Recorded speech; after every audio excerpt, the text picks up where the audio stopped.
Blossom Protect est un nouveau produit en arboriculture. Pouvez-vous nous le décrire?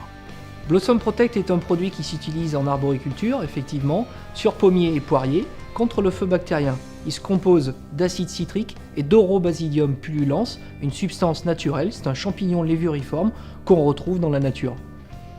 Ce produit s'utilise à la fois en agriculture biologique et en agriculture conventionnelle. Pouvez-vous nous expliquer en quelques mots son mode d'action très original? En fait, l'acide citrique qui est contenu à l'intérieur du produit Blossom Protect va permettre d'abaisser le pH autour de la fleur et gêner en fait le développement d'Erwinia amylovora, qui est la bactérie responsable du feu bactérien.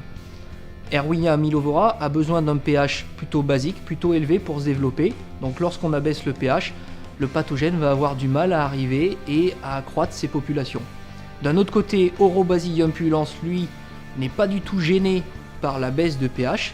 La substance active Orobasidium pullulans du Blossom Protect va pouvoir arriver sur la fleur, sur le stigmate et l'hypanthe et se développer très rapidement, empêchant ainsi le développement du feu bactérien.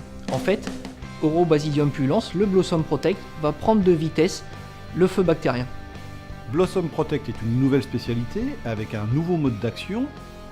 Avez-vous obtenu de bons résultats dans les essais? Alors effectivement, avec Blossom Protect, on a d'excellents résultats. On a des résultats qui proviennent de l'étranger, là où sont autorisés notamment des antibiotiques sur feu bactérien, et il a une efficacité tout à fait comparable. On l'a comparé aussi en France à une référence de synthèse, qui est du phoséthylaluminium, et on a des résultats équivalents, voire meilleurs. Donc c'est un produit de biocontrôle, autorisé en agriculture biologique, qui donne vraiment d'excellents résultats sur feu bactérien en pommiers et poiriers. Des résultats remarquables, des avantages très intéressants. Qu'est-ce que vous pourriez nous dire de plus sur Blossom Protect? Donc cette spécialité est intéressante aussi pour deux choses.